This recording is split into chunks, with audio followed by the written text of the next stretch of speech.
is what I call prosperously entertaining melody. It's khara-hara-priya janya. I've talked about khara-hara-priya earlier. It's beloved to both our own nothingness, Shiva or Hara, and our own everythingness, Vishnu or Hari, right? Both of who, our own nothingness and our own everythingness, are referred to indirectly in this very song, mārubalkā kunna, as I shall explain later on. Set to the beginningless rhythm. Now you would have understood, because of my interpretation of śrīranjani ragam, what I mean by beginningless rhythm, or the talam of Adi. This song is composed by the foremost of the Carnatic Trimurtis, Kakarla Tyaga-brahmam. Yes, Kakarla is the original native place from where his family migrated 2 generations prior to him to the Maratha kingdom, from the Krishna-devarāya kingdom to the Maratha kingdom. Maybe not Krishna-devarāya, whoever is the Hoysala king at that time. The Maratha kings were ruling Tamil Nadu at that time, and in the lifespan of Sri Tyāgarājā, there were 4 Maratha kings who ruled, but none of whom had the pleasure of hosting Tyāgarājā despite their attempts.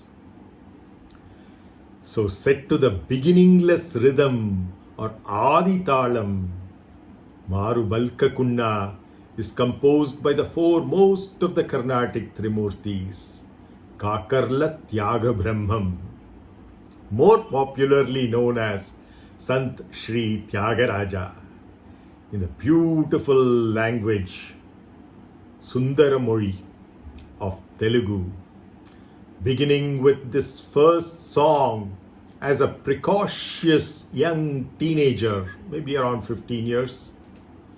Namo Namo Raghavayya.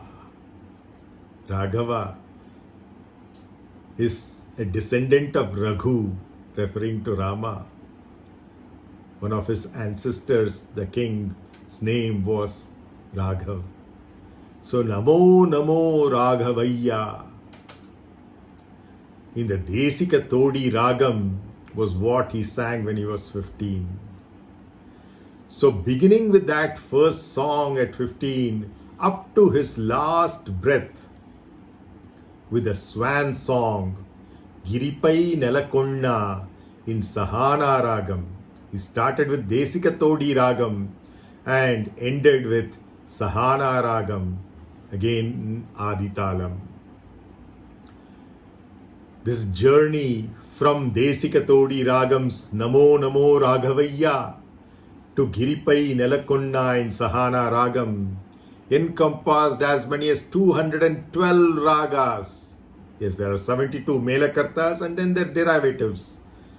So he's composed almost 24,000 songs, equivalent to the number of stanzas in the Valmiki Ramayana, the original Sanskrit Ramayana, Valmiki being one of his many role models. But out of those 24,000, we hardly have 700 kritis left and 3 great dramas, poetic dramas. So, before he got immortalized on the banks of the Kaveri river at Thiruvaiyare, what does that mean? Holy 5 rivers. That is the name of the beautiful town which has had the pleasure of hosting the Trimurtis of Carnatic music right from their birth.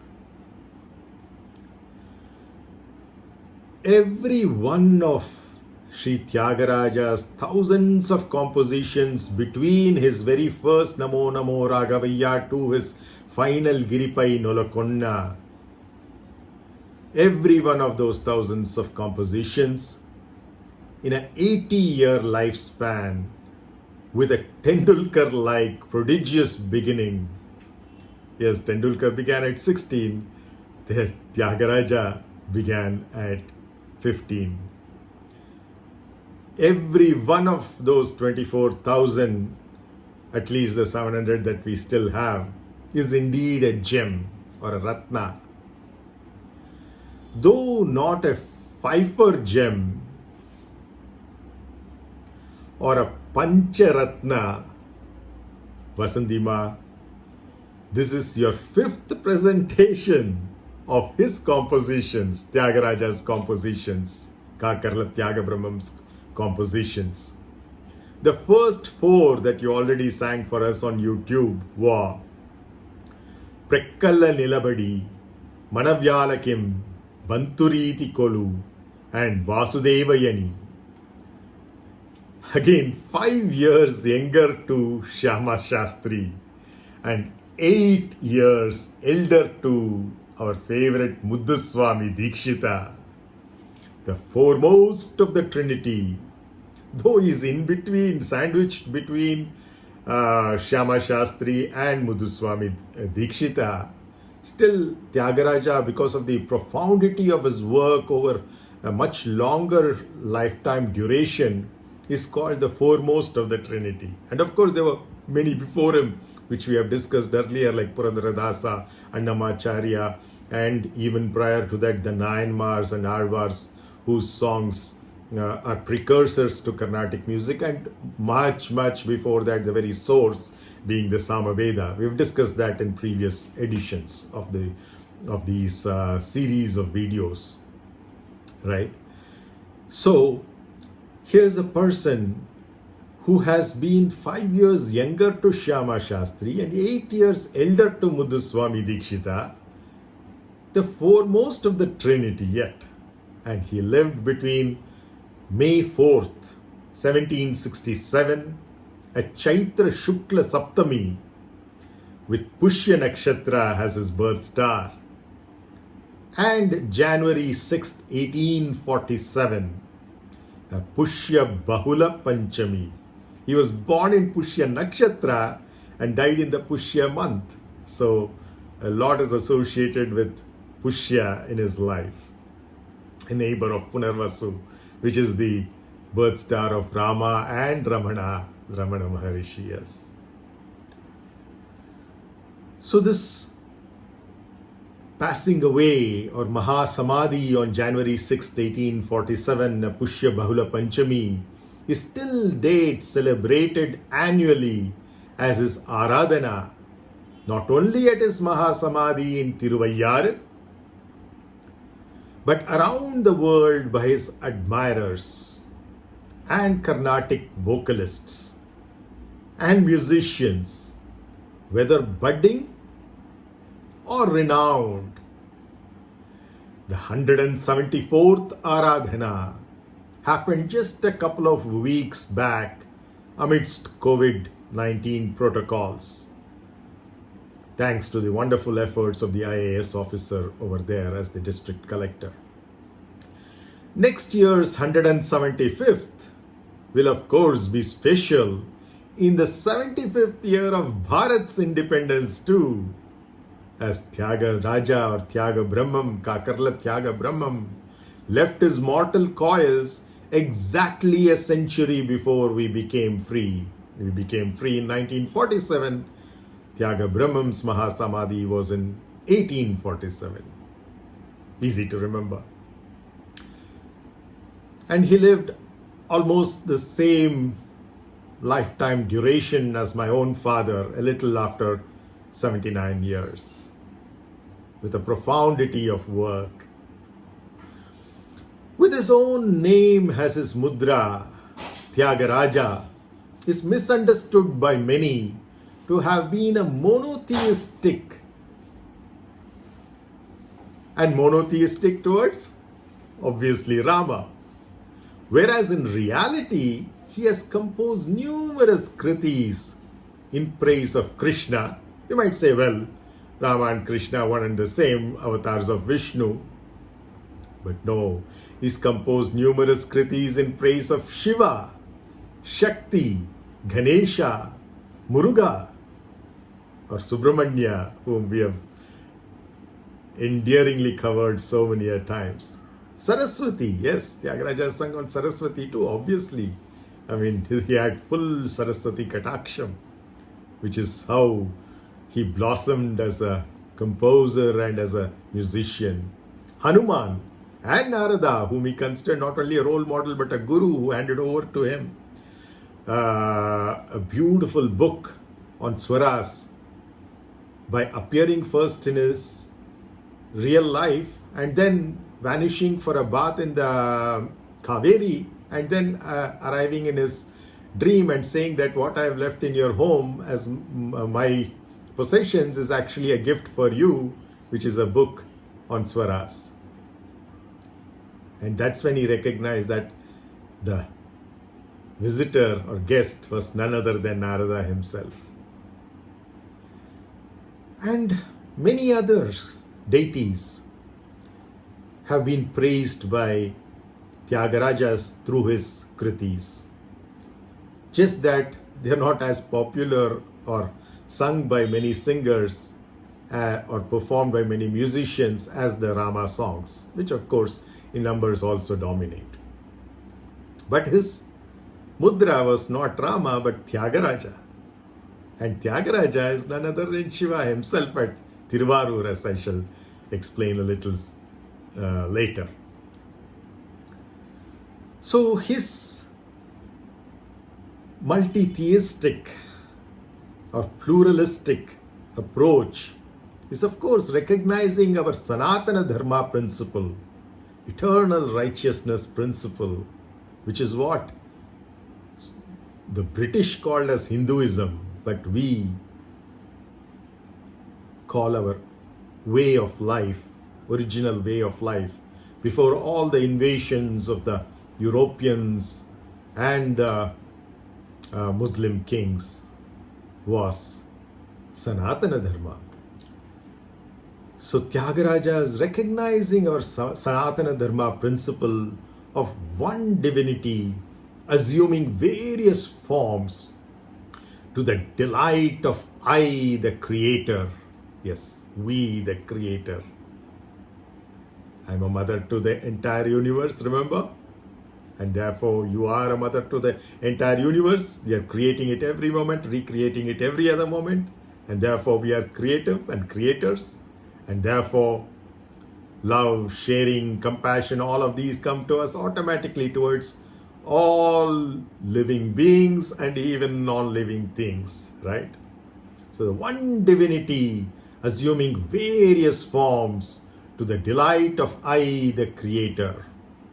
Indeed, we are all mono-acting role plays as we, the creators. Our own sattvic processes of creation and all that we have created. We, the preservers, our own rajasic processes of preservation and all that we have preserved. We, the dissolvers, our own tamasic processes of dissolution and all that we have dissolved. Every one of these 9 seemingly different entities are but the one Brahman, the eternal, omnipresent, omnipotent, and omniscient entity, the formless, whom Tyāgarājā preferred to call Rama. I might prefer to call Ganesha. You might prefer to call by your own Ishta Devata's name.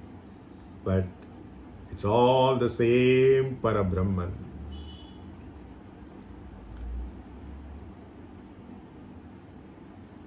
Tyāgarājā preferred to call this Brahman Rama most of the time, but definitely not all the time, considering the number of songs he has on Shiva, Saraswati, Hanuman, Narada, etc., as I already mentioned.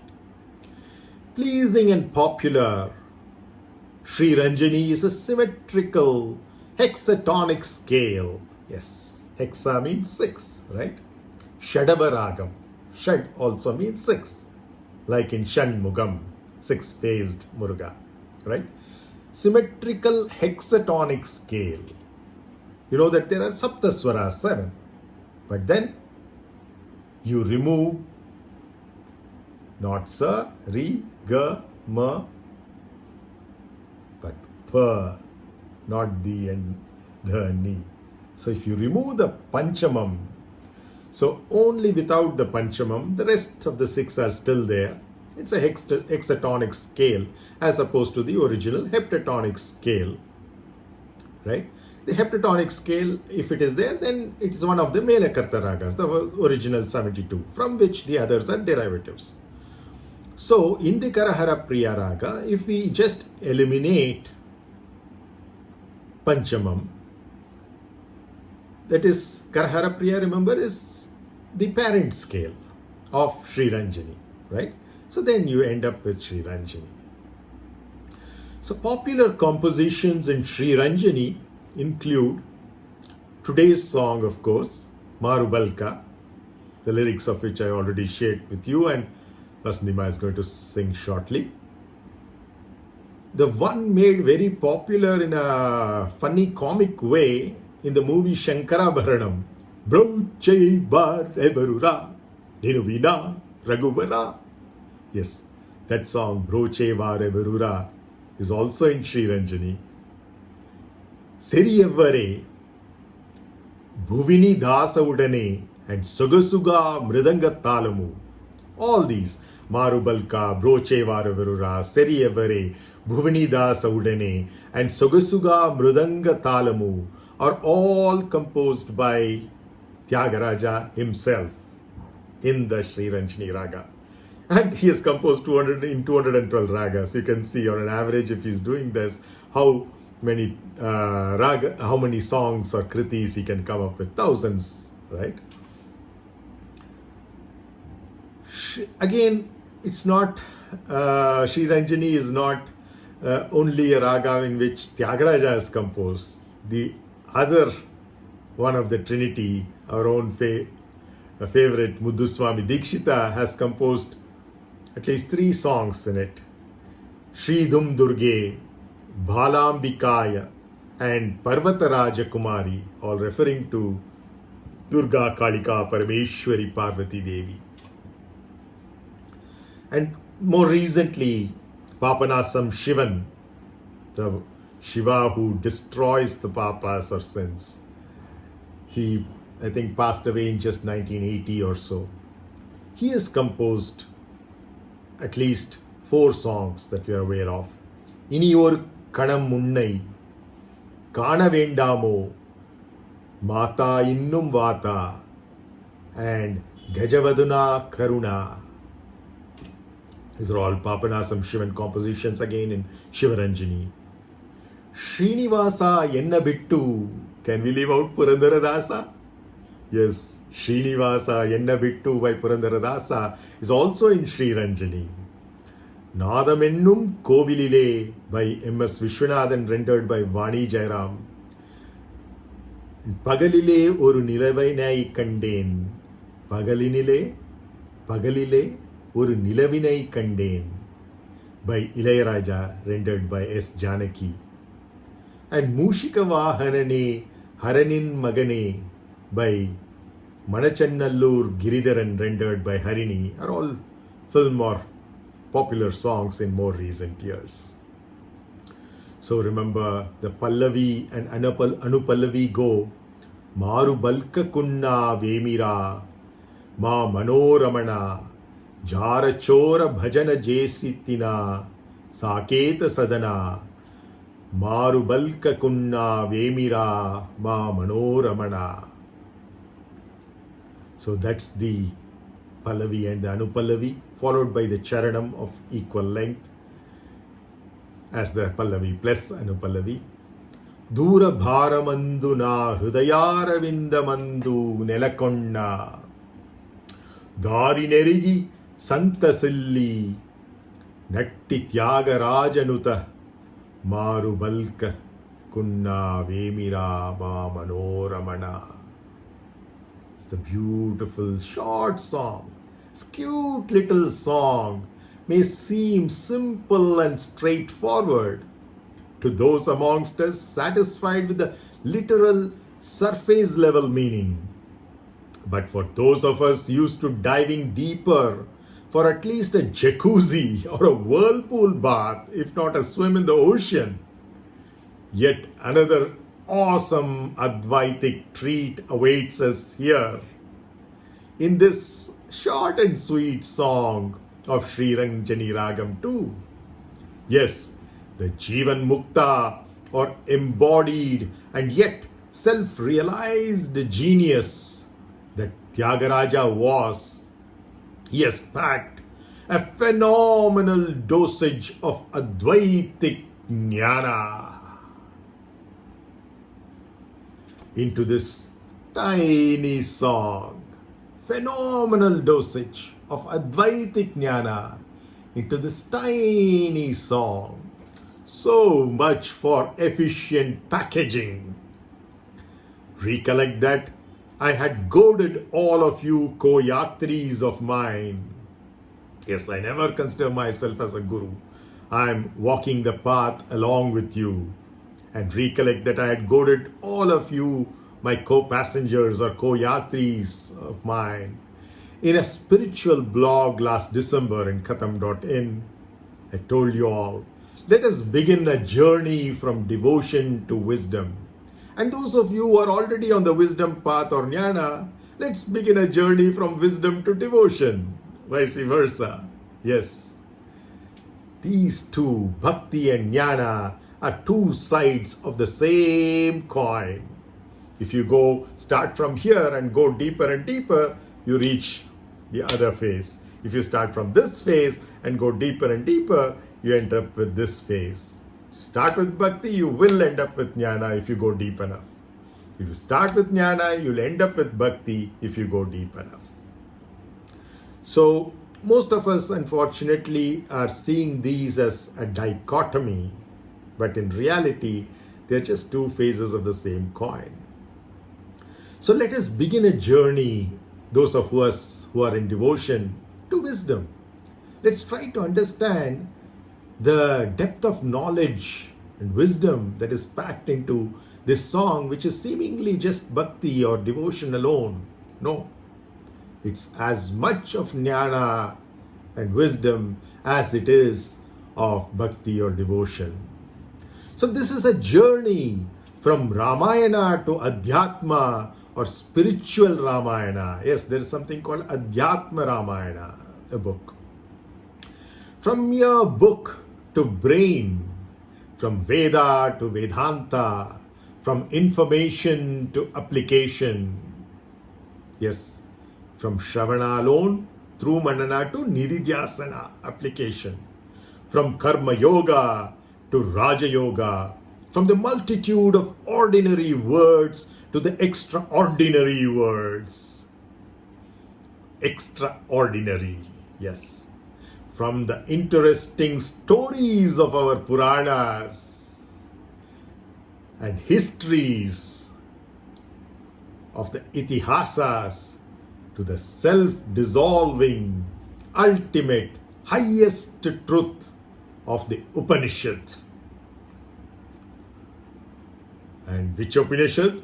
The Upanishad of all Upanishads, Mandukya Upanishads, great sentence, I am Atma Brahma, meaning this self or Atman is Brahman.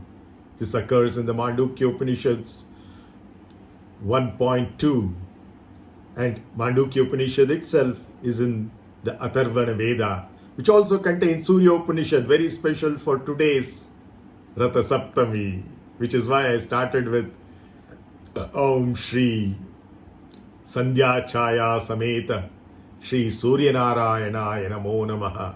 And it's also the chariot festival today at the Bhunila Sameta Chennaraya Swami temple of Vara-puri.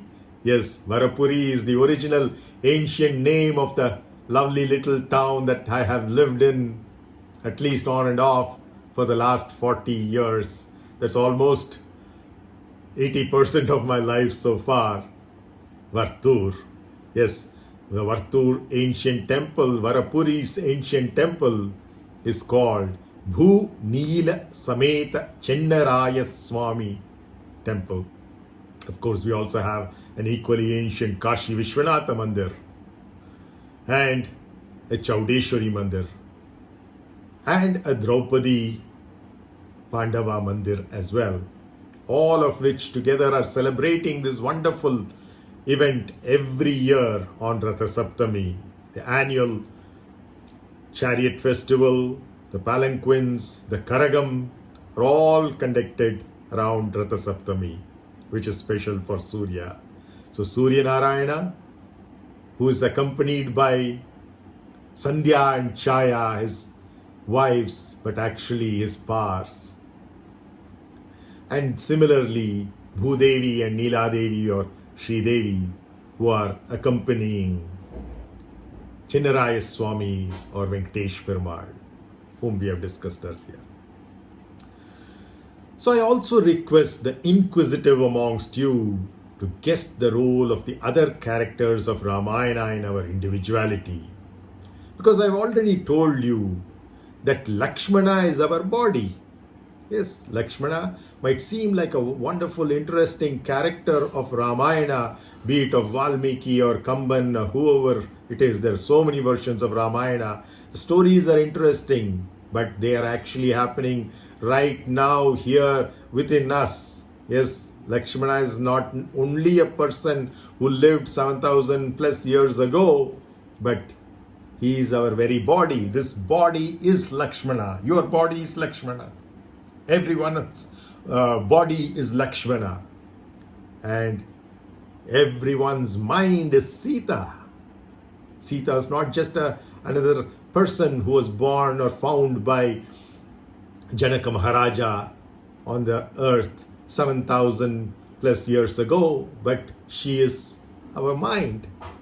My mind is Sita. Your mind is Sita. Every one of our minds is Sita.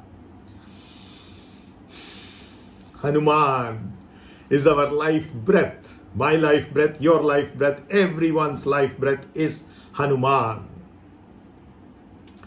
And that's why he's considered an avatar of Shiva and the future Brahma, the creator. Yes, that's Hanuman, the Śrīranjani. Life might pass on from one body to another upon death and rebirth, but it's in perpetuity. That's why the Śrīranjani Hanuman, the one with a broken jaw. More on him later. And Bharata is again not just one person 7,000 years ago. He is our very intellect. Our intellect, if you personify, whether it's my intellect, your intellect, or anybody's intellect, if we personify, that is Bharata. Who is Shatrughna, the other brother? He is our ahamkara. Aham, I. Kara, ness. So the I-ness, which many people refer to as ego in a negative connotation, but no, it's a very important, relevant thing. I've talked about the relevance of ahankara and the importance of it in carrying out our day-to-day tasks earlier. That's Shatrughna, our ahamkara. And Vibhishana, who's he? Vibhishana is none other than our own sattvic gunas, our purity. And who is Ravana? He is again not some person to be hated, who lived long back. He is our own rajasic guna, our passion, which is essential to accomplish lots of tasks. No wonder he was a great Shiva Bhakta. He was a great Vainika. He was well versed in the Vedas. And he had access whenever he wanted to Kailasha. That's the great Ravana. He's none other than our own rajasic gunas, our passion, which sometimes unfortunately translates into lust, greed, anger, hatred, these kinds of aggressive behaviors. But every guna can have its positive and negative connotations, depends upon how we use it, because they're all double-edged swords, our own qualities, our own tools. Vibhishana is our sattvic guna and Ravana is our rajasic guna. Then obviously what is the personification of our own tamasic gunas? Yes, you guessed it right, Kumbhakarna. Kumbhakarna is our own tamasic guna personified, our lethargy, our laziness, our inability to work. It's all Kumbhakarna, the one who used to sleep for 6 months and used to hound or hog on food as soon as he wakes up. Again, only to go back to sleep. And of course, saving the best for the last, of course, I am Rama, you are Rama, we are all Rama, the Atma or the individual soul, which in turn is the supremely absolute universal reality or Parama Atma. Parama means supreme, Atma means I, or Para-Brahman. And no wonder Tyāgarājā sings so much about Rama. So then what about Dasharatha, Kausalya, Sumitra, Kaikeyi, Valmiki, Vishwamitra, Vali, Sugriva, the other monkeys, Anjana Devi, the mother of Hanuman, the squirrels who helped in constructing the bridge, however little their contribution might have been, but essential important contributions, higher order asymptotically speaking. Then Jambavan the bear, Jatayu the vulture whom we explored just a couple of weeks back, Gautama, Rameshwara Lingam. All of these have significance in our life, here and now, daily. Yes, but would I reveal all of those secrets? No. I never revealed the ending of a suspense movie. Yes, they are all various aspects of our own individual self, every character of Ramayana, and the thousands of them. But what specific aspects of our individual self do each one of these characters, be it Dasharatha, Kausalya, Sumitra, Kaikeyi, or the Guni, what all do they represent in our own life? It's for you to think, not just listen to me as Shravana, but do a manana, reflection of this so that you can bring it to practice. And the story of so-called story or history of Ramayana doesn't just stay a story or history, but actually becomes a living reality for you every moment of life. So instead of revealing all the secrets and spoiling the suspense of life, I would let you to do the rest yourself.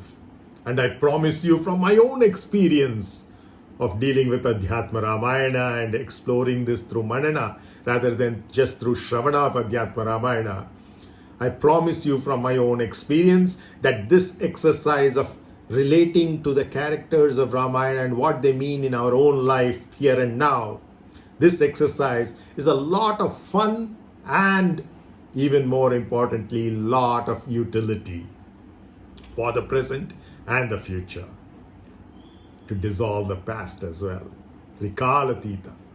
The very act of deeply inquiring about this within ourselves will expand our ultimate knowledge, or rather wisdom, and which certainly expands when shared along with all of us. So do share through your comments after this video, and you see that not only are you benefiting by this sharing, others are benefiting too. And the kind of joy you get when others benefit than you alone benefiting is amazingly, exponentially larger. Trust me. That's all that I've been doing, sharing the very little that I know, because I know that even that very little that I know is so precious. So how do you go about doing it? Try thinking about at least one character at a time. Choose any one character. I've already told the relevance of many characters, but there are many, many, many more. Choose any one of them. Say Sugriva, say Vali, Jambavan, or Dasharatha, and then correlate. Who do they represent in our life here and now? Right? And some of these could change, and some of these could be subjective, different for different persons. Nothing is wrong or right. What do you perceive at this level of evolution that you are in right now? That's all that is important. Let it evolve from person to person, from time to time. Let it evolve. But right now and here, who is this particular character? Let's say Guha, the one who traversed Rama, Sita and Lakshmana on the boat. Who is he in our life here and now? Think, think, think. Manana, manana, manana, reflection. At least one character at a time. It's indeed very intriguing how the entire story, or rather history of the scripture, Itihasa called Ramayana of Valmiki, later Kamban's Ramayana in Tamil, etc., can be correlated. It's very intriguing how they can be correlated with us individually every moment of our life. जी हाँ, ये है यात्रा भक्ति से ज्ञान तक, रामायण से अध्यात्म रामायण तक, पुस्तक से मस्तक तक. श्रीमद् रामायण. ओम श्रीमद् राम लक्ष्मण जानकी जय बोलो हनुमान की. अयम आत्मा ब्रह्मण काया मनो बुद्धि जय बोलो महाप्राण की. ओम श्रीमद् राम लक्ष्मण जानकी जय बोलो हनुमान की. अयम आत्मा ब्रह्मण काया मनो बुद्धि जय बोलो महाप्राण की. ओम श्रीमद् राम लक्ष्मण जानकी जय बोलो हनुमान की. अयम आत्मा ब्रह्मण काया मनो बुद्धि जय बोलो महाप्राण की. More interesting stuff on this, and of course the Advaitic interpretation of the song once VasanthiMā completes singing it. See you soon. VasanthiMā, please go ahead.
Jai Shri Ram, Namaste, Apramadam.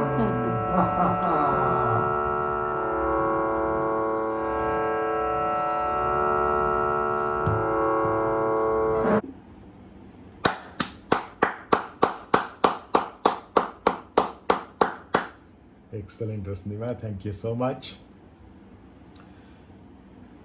Now there's this song which you have sung and the one that I sang just before the bhajan form.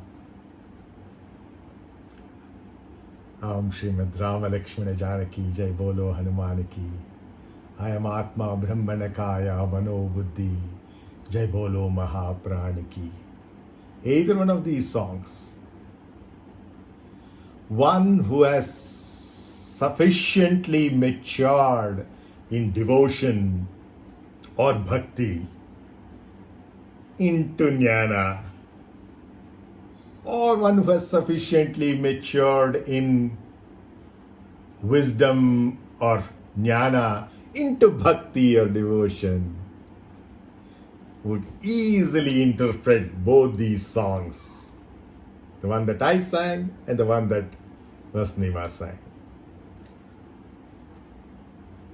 Can easily interpret the song that I sang as a declaration of the phenomenal truth, and so is the one which VasanthiMā sang, composed by Tyāga-rājā himself. And what's that? Well, it's we the Atma, referred to as Rama by Tyāga-rājā, and referred actually as Atma by me. I am Atma Brahma, from the Mandukya Upanishad, the ultimate Upanishad, shortest but the most profound. Well, it's we the Atma who enliven our so-called minds. See, Atma is the source of life and the temporary play that the body, mind, intellect, all these go through. So it's we the Atma who enliven our so-called minds, beautifully represented in a poetic depiction as Rama enlivening Sita, or Rama being the one who adorns the heart of Sita. Ma manoramana, that's how Tyāga-rājā and VasanthiMā sang in the Pallavi itself. Ma manoramana, Ma referring to mother, Mano is the mind, but Sita is the mind, and she is the mother. Again, do you see? Without getting into Adhyatma Ramayana, just from this song we can recognize that our own mind is Sita, the mother. And who steals that, who delights that, who adorns it? Ramana, Rama. So, our so-called minds are enlivened by the Atma, and the mind in turn is beautifully represented in a poetic depiction by Sita. The whole thing here is Rama enlivening Sita, or our Atma enlivening our mind. Or Rama being the one who adorns the heart of Sita, or the Atma being the one who adorns the heart of our mind. Ma Manoramana. The all-knowing genius of Tyāga-rājā, tyaga-brahmam, condescends to our level just to re-embark on the wonderful journey. You love the journey so much, you come back to point A again to go back to point B. A journey from A to B that you have already done. You want to do it again and again. That's what pilgrimage or yatra is all about. And because of the wonderful company that we have with each other, all you co-yatris. So the all-knowing genius of Tyāga-rājā is also doing the same thing. He's a Jivan Mukta, he's done it all. But he wants to come back and do it again. So the all-knowing genius of Tyāga-rājā condescends to our level just to re-embark on a wonderful journey all over again in our company. So before Tyāga-rājā was born in Tamil Nadu, the Tiruvarur Tyāga-rājā had come in the dream of his father, Rama-brahmam. Very interestingly, his father is Rama and mother is Sita, though of course there are other versions which give a different name than Sita to the mother. But he's supposed to be a child of Rama and Sita, but Rama got his vision, in his vision, the Tiruvarur Shiva himself, who's known as Tyāga-rājā by the way, who came in the dream and told him that a great saint like Valmiki, who is going to re-educate the entire world again on the beautiful melodies of Ramayana, is going to be born. And that's why he was named as Tyāga-rājā, the Shiva of Tiruvarur himself. Right. So what we have seen here is that the all-knowing genius of Tyāga-rājā has condescended to our level just to re-embark on the wonderful journey all over again in our company. Company matters. So what he really means by Ma Manoramana, therefore, is that it's none other than I, the Atma, myself, who enlivens my own mind. Not only Rama enlivening Sita, but I, the Atma, myself, who enlivens my own mind. To merely make us feel at home, even in his privileged and esteemed company. Because when you have such a privileged and esteemed company as tyaga-brahmam, Tyāga-rājā, we are like astounded. But no, he wants us to feel at home, even in his privileged and esteemed company. So the all-knowing genius of Tyāga-rājā has already posed a blooper to us. Yes, have you noticed it? Very good if you have. But if you haven't, time to do it now. He has already posed a blooper in the Pallavi itself, unmindful of the public embarrassment that such an intentional blunder could cause. He never happened to be a football of other people's opinion. Many of us, unfortunately, have become football of other people's opinion, getting kicked around just because somebody said this, somebody said that, or somebody might say this, or somebody might say that. No. Listen only to your conscience, not even to me. So, in the song, in the very Pallavi, Tyāga-rājā has posed a blooper, unmindful of the public embarrassment. We should also never mind public embarrassment, even if it happens really. Most of the time it's imagining that it might happen. That is even worse. But even if it really happens, be unmindful of it. Or embarrassment by anybody, leave alone the public in general. So unmindful of the public embarrassment that such an intentional blunder could cause, still Tyāga-rājā is doing it so that he can enjoy the journey with us. And what's that blooper in the Pallavi of this song which VasanthiMā has just sung to us? Well, through the Pallavi, he has repeatedly inquired, because the Pallavi, remember, repeats after the Anupallavi, it repeats after the Charanam, and again, of course, right, it's there right in the beginning. So Tyāga-rājā is repeatedly inquiring, or rather pleading and demanding of whom? Yes, he repeatedly inquires, or rather pleads and demands of Rama. But who's Rama? Atma. Keep that in the back of your mind. So he's repeatedly demanding of Rama, and thus of his own true self, our own true self, your own true self. What is he demanding of Rama or Atma? Tyāga-rājā is demanding, why should you not respond to my persistent appeal? Why should you not respond? The key word is respond here. Why should you not respond to my persistent appeal? You'd have heard many people also telling this to you, right? Isn't this ironical, this question coming from Tyāga-rājā? Why should you not respond to my persistent appeal? Isn't this ironical, knowing fully well that silence is also a potential response? In Tamil there is a proverb, mounam sammadam. That means silence can be taken as acceptance. If you ask somebody a question, and instead of saying yes or no, they are just silent, then you take it as acceptance, as an yes, right? So isn't this ironical, knowing fully well that silence is also a potential response, and yet Tyāga-rājā is asking, why should you not respond to my persistent appeal? Silence is a potential response. And in fact, active and dynamic silence of not only our mouth, that's not just not speaking, being silent in that way, the school teacher kind of a thing.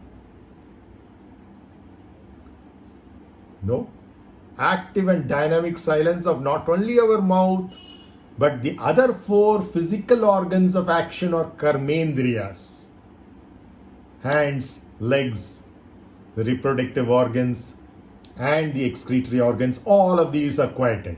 Still, it is only physical silence, mind you. So physical silence involves putting all these five to rest: the mouth, the hands, the legs, and the excretory and reproductive organs. So you are in a certain level of stillness physically. Not enough, right? Active and dynamic silence of not only these panchakarmendriyas or five action organs, but also, and even more significantly, the silence of our mind. The mind is nothing but a conglomeration of thoughts. When there are no thoughts or emotions, there is no mind. So the silence of our mind, which is of course not something new to you. You might think it's very difficult because you're thinking silence of mind, you're immediately thinking of witnessing, meditation, etc. Things which you have tried and probably found it very difficult to do. No. You're experiencing it every day, my dear friend, in your deep sleep. Sushupta, the third of four stages that you go through every day. Jagrutta, Swapna, Sushupta, and of course Turiya. Even though you are experiencing it, you are probably not aware of it. But at least the deep sleep, Sushupta, yes, there the mind is also silent. Not only the pancha karmendriyas are silent, but even your mind is silent because there are no thoughts. Dream state, yes, there are thoughts being recirculated, especially from the waking state, which is also, by the way, a big dream, a much longer dream from birth to death. That is for another day. That's a very long story. But anyway, in the deep sleep, we are experiencing the silence of our mind, and it's so profound. No wonder that because of deep sleep only, we get re-energized the very next day. Deep sleep is as important as food for us, as important as water for us, as important as the very breath for us. Without deep sleep for for many days on end, one wouldn't last much longer in this body. The Atma would escape. Right? So the silence of our mind is experienced in deep sleep, for example, as the absence of thoughts, or more appropriately, instead of calling it by the English word silence, which doesn't refer to the profundity of this beautiful response, the real Sanskrit or Indian language words of maun or mauna or mounam is more significant, right? Is the most potent response. Yes, mauna or mounam, if you don't understand that, silence of both the organs of action as well as the mind. That is the cessation of thoughts through a witness bhav is the most potent response. Silence is the most potent response, in fact, demonstrated by the Mauna Guru. Yes, behind Rama here is my favorite Guru, Dakshinamurti, Adi Guru, the ultimate. Yes, and he, through silence, taught his 4 disciples, which is, of course, the essence of Sanatana Dharma, yoga in particular. Right? The Mauna Guru, Adi Guru, Dakshinamurti, facing south, like we are right now. By the Mauna Guru or Adi Guru, Dakshinamurti, who is the real king of sacrifice. King, Raja. Sacrifice, Tyaga. Whom am I referring to? The Raja of Tyaga, Tyāga-rājā. Right? In fact, tyaga-brahmam himself. So, Adi Guru Dakshinamurti is the real king of sacrifice or Tyāga-rājā. In fact, the very name by which our own deity, that is our own nothingness, or Shiva, that which is not, as the main consecrated deity of the ancient Tiruvarur temple, is known by the name Tyāga-rājā. And where is Tiruvarur? In the immediate neighborhood of Tiruvayar, Tyāga-rājā's Tiruvayar. In fact, Tiruvarur also happens to be the birthplace of the entire trinity of Carnatic music. The resting place is Tiruvayar for Tyāga-rājā, but the birthplace is Tiruvarur for Shyama Shastri, Muthuswami Dikshita and Tyāga-rājā. On the other hand, an innocuous wannabe bhakta would merely translate this song to mean, O Saketa Sadhana. Saketa referring to Ayodhya, Sadhana resident, Ayodhya resident. The resident king at the most, or lord, let's say. O Saketa Sadhana, the resident king or lord of Ayodhya, that which cannot be defeated, the fortress. Let me know if I really haven't meditated on you. That's what the song says in the next line, right? Let me know if I haven't meditated on you. Let me know. Let me know if I haven't meditated on you, haven't done dhyana on you.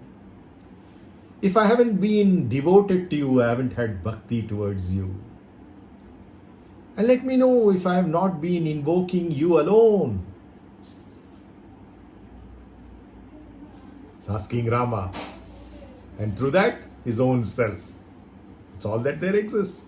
So who else would you invoke other than the only thing which exists, which is yourself, which is Atma?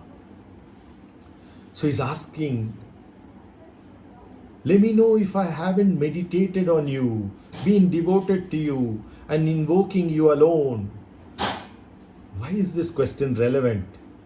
Not only during his times, even now, you see the way people hanker after awards like Padma Shri, Padma Bhushan, Padma Vibhushan, Bharat Ratna, not only in India but in awards in every country given by anybody.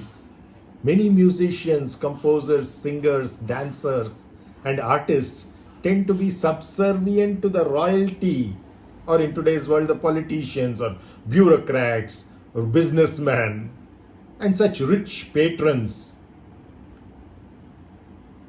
the wealthy ones, capable of providing popular awards and monetary rewards. So Tyāgarājā asks, have I ever sung praises of such unworthy men?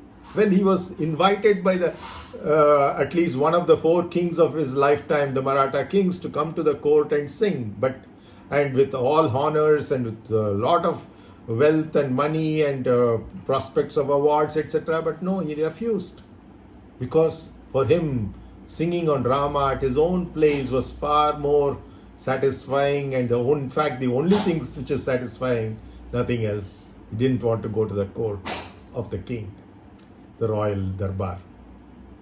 So he asks Rama here, and through Rama his own self, of course, and our own self, have I ever sung praises of such rich, unworthy men? In fact, he uses the word jhara chora, adulterers who mix things up, which is also what Rama, the Atma, does. It's one, but becomes many. How? Through adulteration. What is adulteration? You mix up unwanted things with the only useful thing and sell it off as the only useful thing. The only useful thing, or the only thing which exists, is our Atma. We mix it up with body, mind, intellect, and sell it off as a person. And one person different from another person, even though the same Atma or Brahman is there in all of us. Isn't it adulteration? And chora, we say Hare Rama, Rama Rama, Hare Hare. Hare Krishna, Krishna Krishna, Hare Hare. We are referring to Rama and Krishna as the Hara, or the ones who steal the chores. But he is asking here, have I ever sung such praises of rich, unworthy men? Instead, I have realized that you are everywhere, omnipresent, right? Just as you are in my hridayaravinda anahata chakra, heart too. You are everywhere. At the same time, you are within me. And do I keep seeking you all over the place? Going on pilgrimage after pilgrimage, which I have done for a long period of time.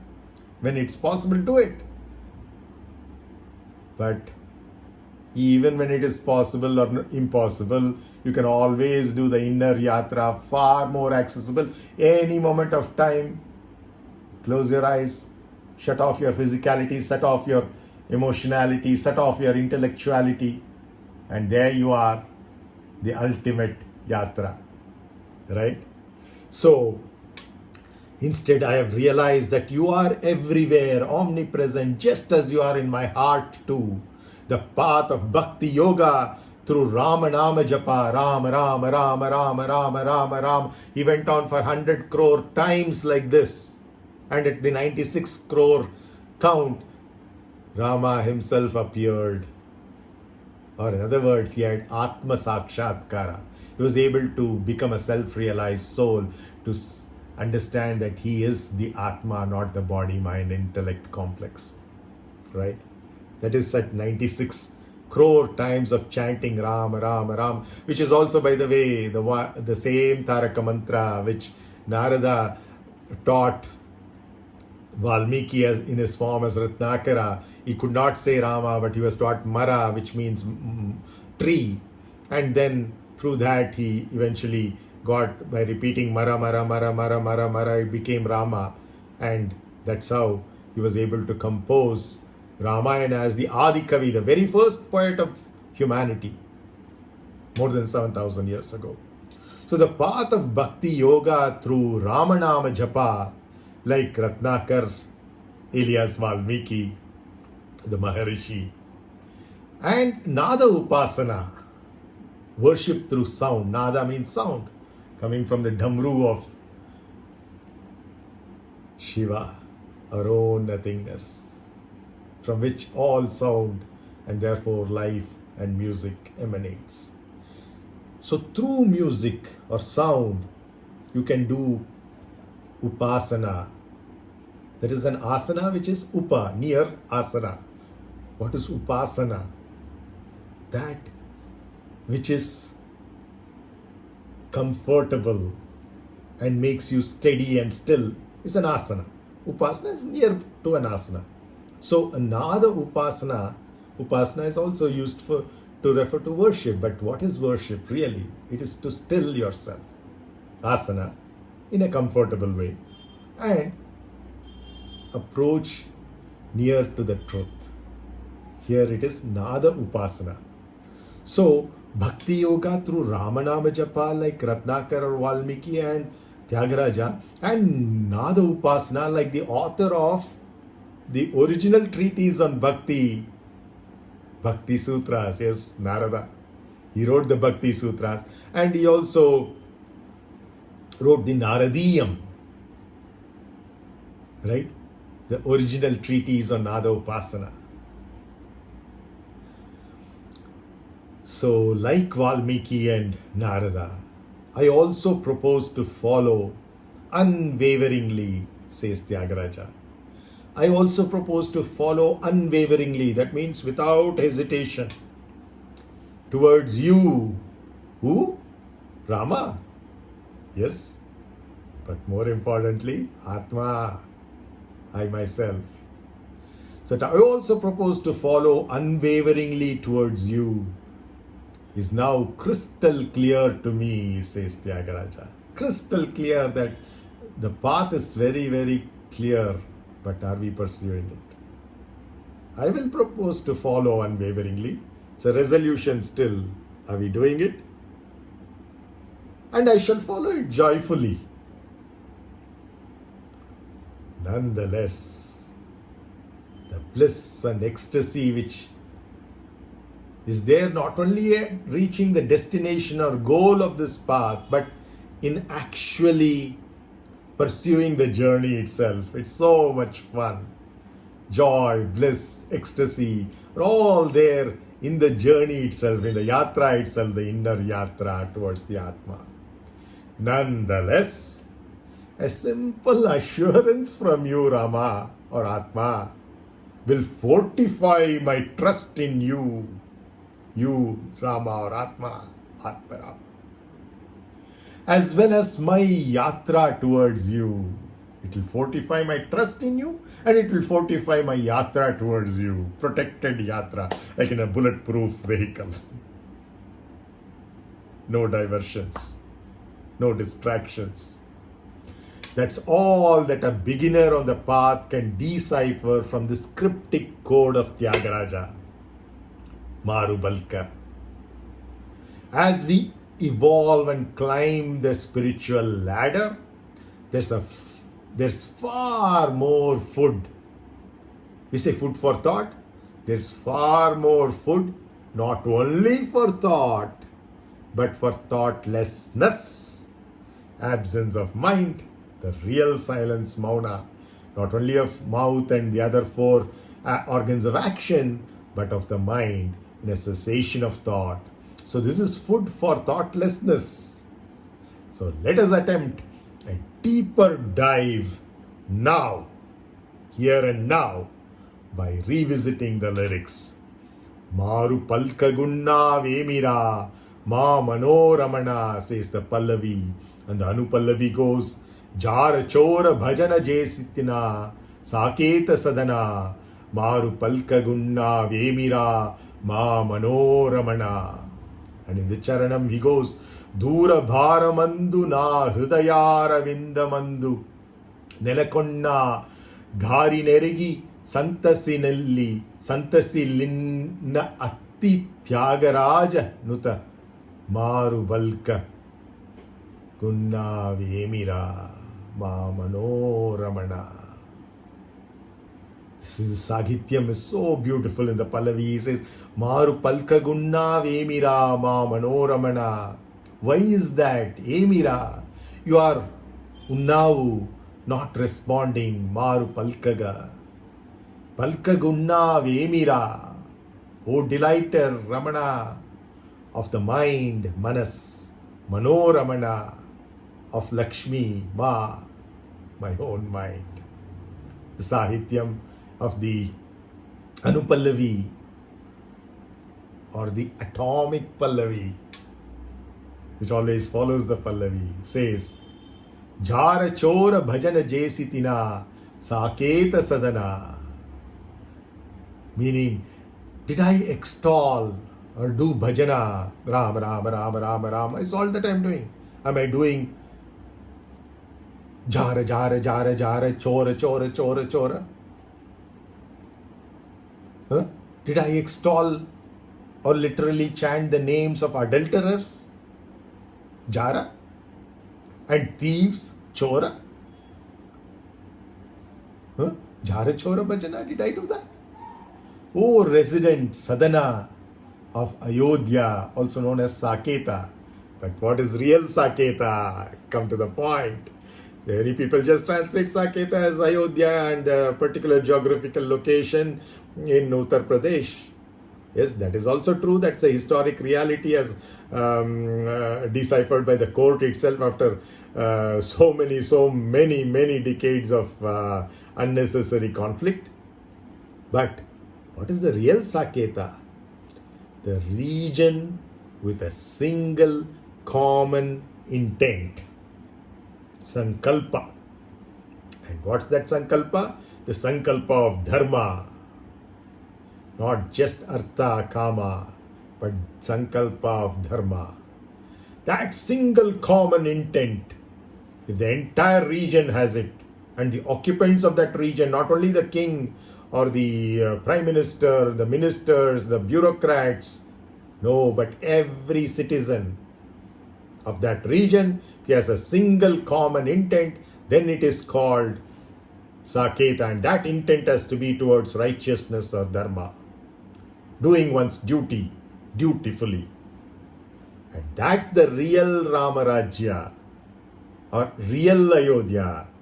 And in fact, the literal etymological meaning of Saketa. What is Saketa?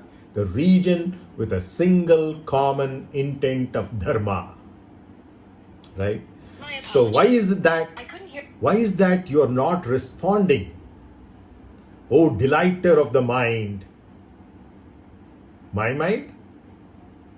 But many people translate it as the mind of Lakshmi or Sita, or even more intimately, our own mind, personalized in Adhyatma Ramayana as Sita.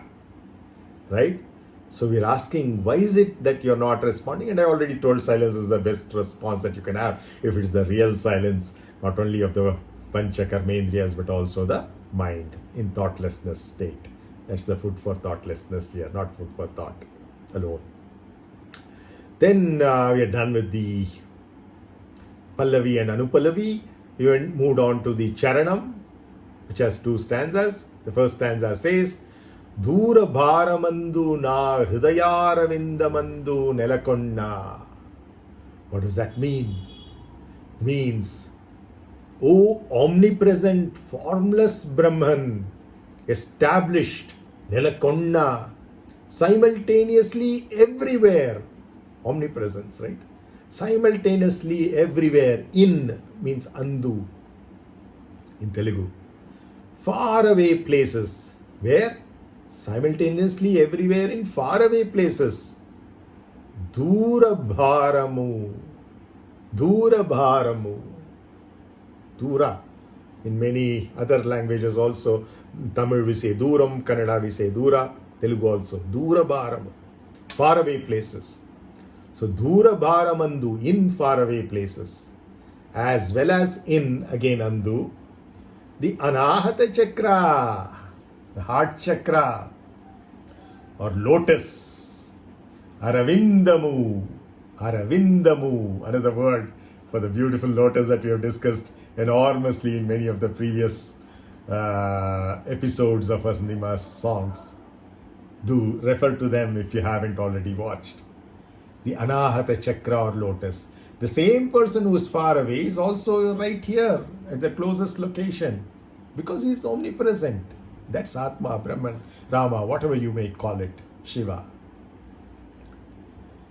As well as in the Anahata chakra of our own heart, or lotus of my heart, my na, and heart, hridaya, na hridaya.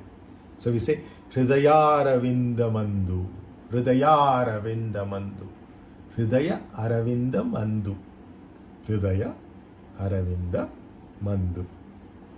And the final stanza of the song as well as the charanam, the sahityam goes, the lyrics goes, Dari neregi santa sellinatti tyāga-rājā.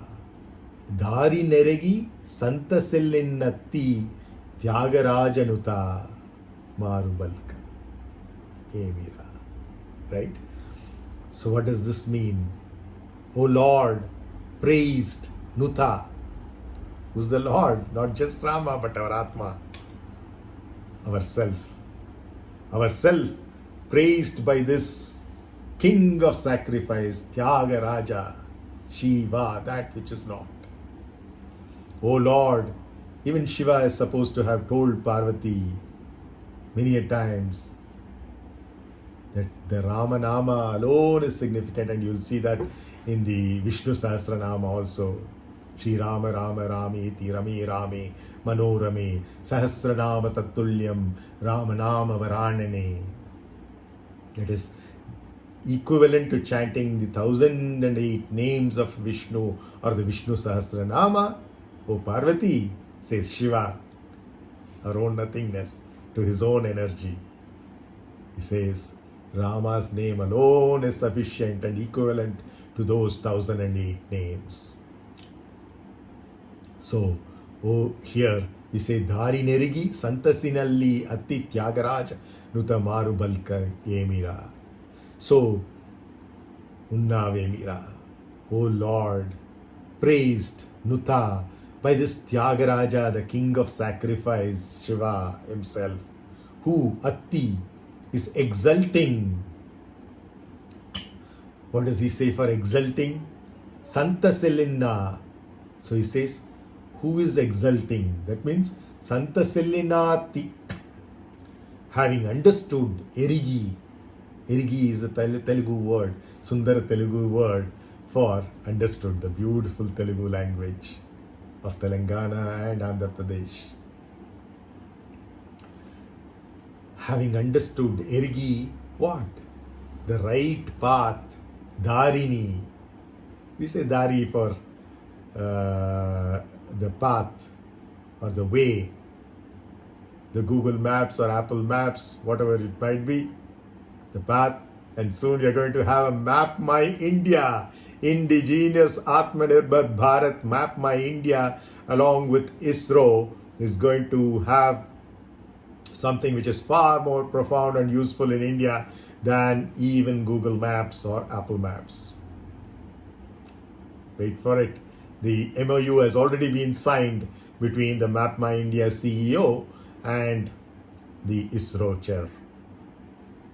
So having understood the right path, erigi darini, is what we put the other way around and say in the song, Dharin erigi. That means having understood the right path. So why aren't we the Atma Ramas, responding despite being the delighters of our own creative minds, symbolized by Sita Lakshmi?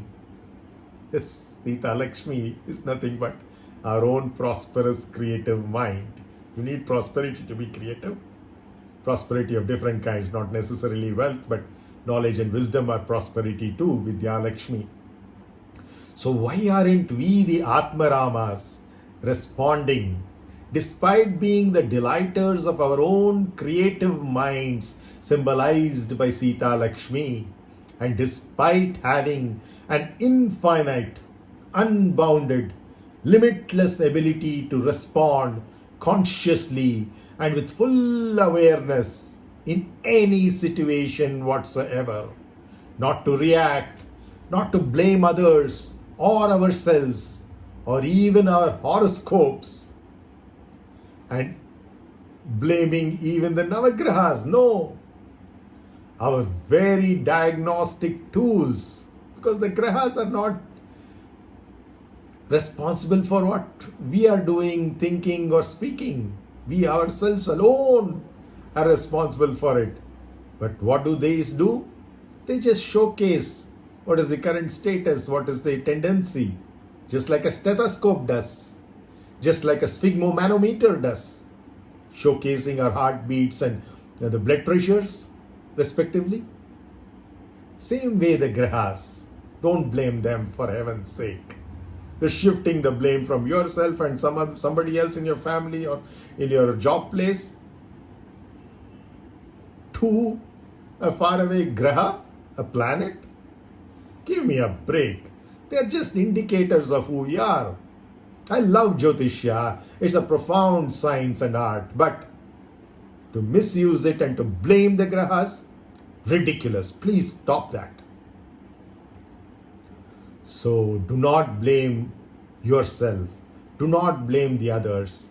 Do not blame your horoscope. Do not blame the 9 grahas, what is commonly translated as planets, and of course includes the sun, moon, Rahu and Ketu, the intersections of the path of the moon around the earth with the path of the earth around the sun.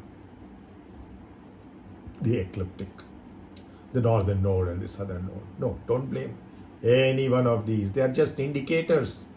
They are just your thermometers indicating your temperature, or cardiograms indicating the performance of your heart, the inner heart. So not to blame others or ourselves or even our horoscopes and the grahas, our very diagnostic tools as the poor fall guys. Sometimes we blame our ego as the fall guy. No. None of these are responsible. I alone am responsible for all that I speak, all that I think, and all that I do, and all that I receive in life, the grace. I alone am responsible. You alone are responsible. Responsibility is the ability to respond, knowing fully well that the entire universe operates on Newton's third law. Every action has equal and opposite reaction. I'm sure that's the only thing you haven't forgotten from your high school physics. It's most simple. Newton's third law of motion. So knowing fully well that the entire universe operates on this Newton's third law of motion, which is of course known to us for many thousands of years earlier than Newton as the law of karma. Essentially the law of cause and effect. If there is something happening that's an effect, it has to have a cause. So they're all related to each other, and the cause and the effect relationship, if we understand well, we recognize that I alone am responsible for all that is happening in my life and will happen in my life. So accordingly, I have to change my actions, I have to change my words which I speak, and the thoughts which I think, the emotions which I share. All of these are going to unravel my life in its own way. I alone am responsible. I have an infinite, unbounded, limitless ability to respond consciously with full awareness in any situation whatsoever, not to react, not to blame others, not to blame myself, not to blame the grahas or my horoscope, but to accept absolute responsibility, knowing fully well that the entire universe operates on the law of cause and effect. This is the way you can convert the law of karma into a game of leela by accepting everything the way it is and recognizing that I am responsible. So what to speak? If the entire universe is subject to the law of cause and effect, what to speak of this minuscule body physically, the mind emotionally, and the intellect intellectually? Obviously, the body, mind, and intellect that I possess and you possess are also subject to the law of cause and effect, just like the entire universe. Anything physically has to be subject to that. So, mārubalkā kunna vemira ma manoramana jara chora bhajana jesitina saketa sadana ma dura bharamanduna hrudayaravinda mandu nelakonna ದಾರಿ ನೆರಗಿ ಸಂತಸೆಲ್ಲಿ Nutty ತ್ಯಾಗರಾಜನುತ ಮಾರುಬಲ್ಕ Cunha ವೇಮಿರ ಮಾ ಮನೋರಮಣ ಮಾ ಮನೋರಮಣ ಮಾ ಮನೋರಮಣ. ಓಂ ಶ್ರೀರಾಮ್ ಜಯ Ram Jaya Jaya Ram Om Shri Shyam Jaya Shyam Jaya Jaya Shyam Om Om Namo Bhagavate Vasudevaya Om Namo Bhagavate Vasudevaya Om Namo Narayanaya Om Namo Narayanaya Om Namo Narayanaya Om Namo Narayanaya Om Jai Shri Ram Jai Shri Sita Ram